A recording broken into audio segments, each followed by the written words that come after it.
Back to the spit hole. It was so funny. Let's get this photo ready to go. Let's make fun of Donna, shall we? I don't know. I'm gonna do some sort of new segment. I don't know what I'm gonna call it yet. Suggestions in the comment section. What should I call this new segment that I'm going to describe and tell you about right now? Let's find Donna's comment. I'm actually titling that right now in OBS. Donna's comment. You just gotta fucking sense that sarcasm. Where's Donna's comment? There's Donna. There's Donna. This is fucking awesome. I love this. It never fails, man.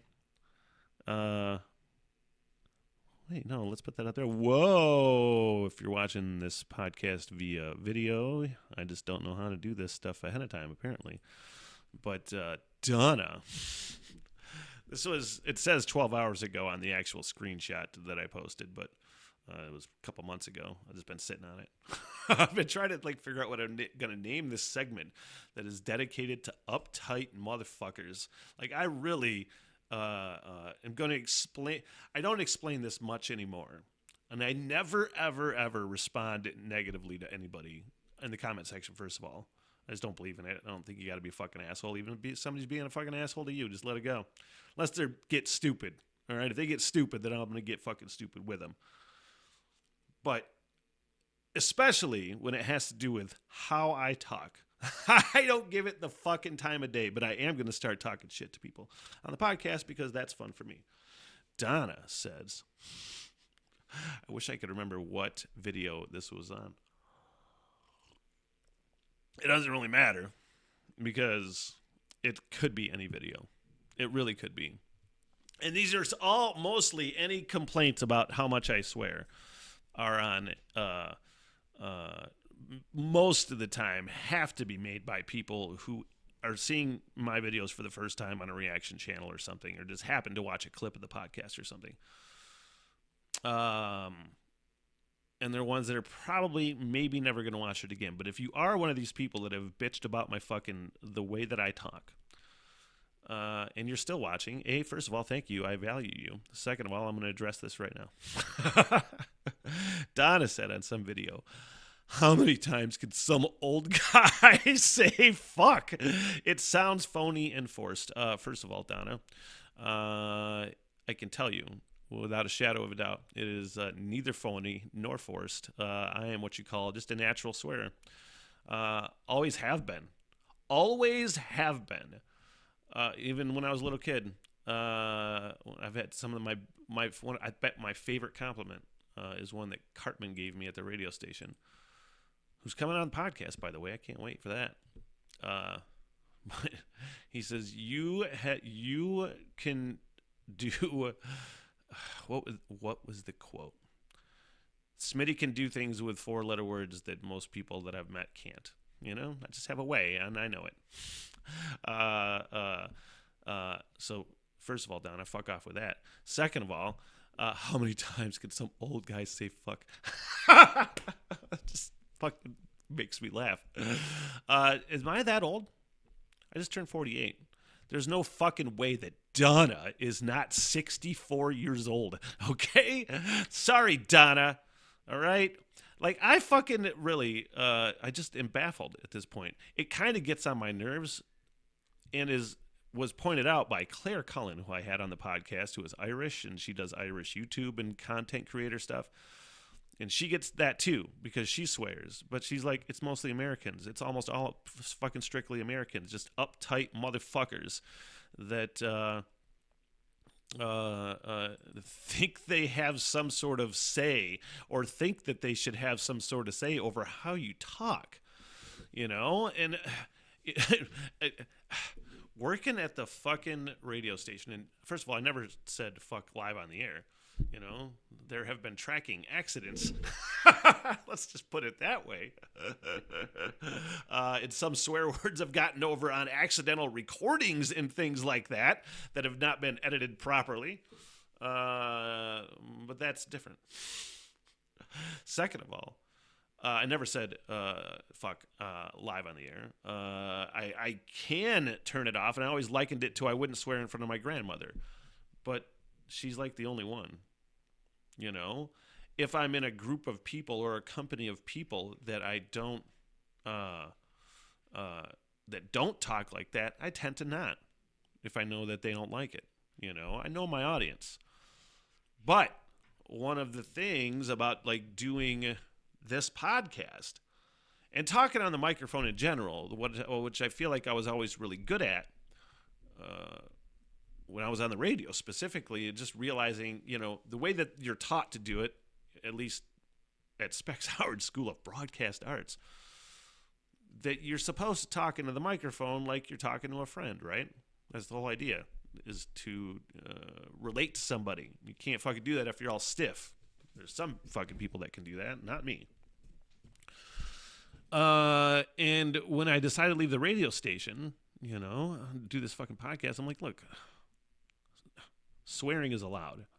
You might not get monetized. What YouTube does, if you swear too much, which they'll say, okay, this can't be monetized because you swear too much.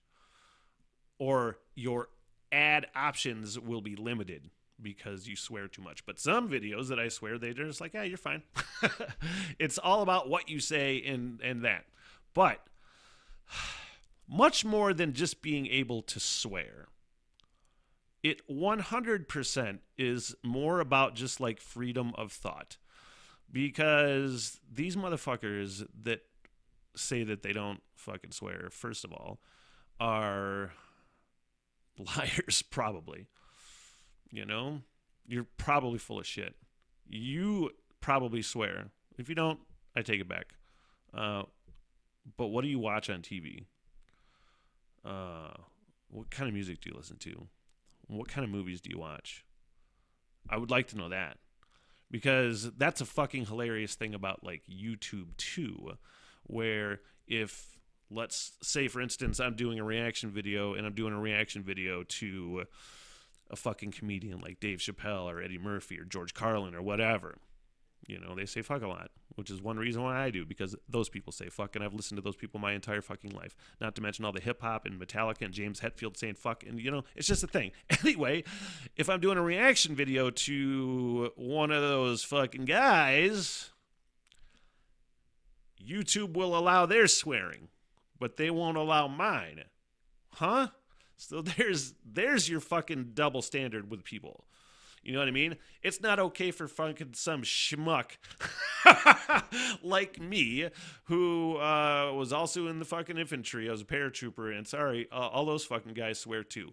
Plus, it's just the way I talk. People really fucking feel like they have to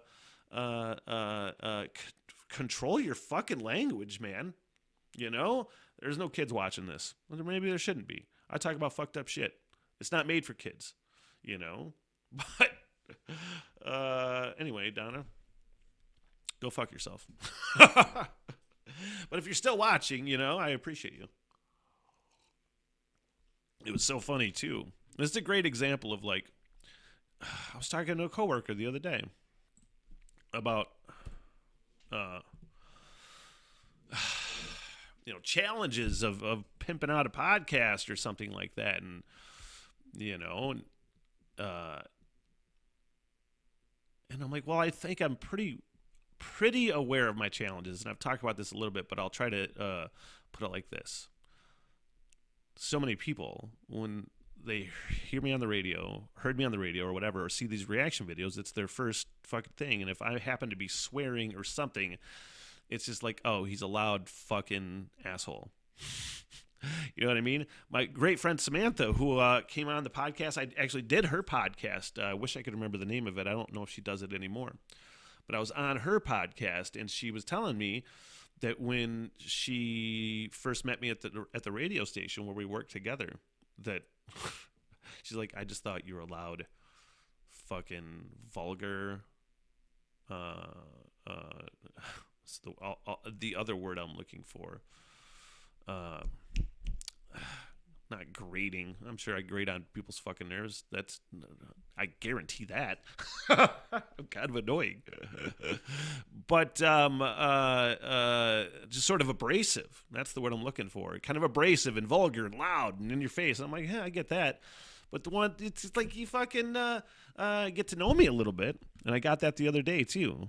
When was that? Oh, I told you guys about making mustard and going down to see good buddy Ryan.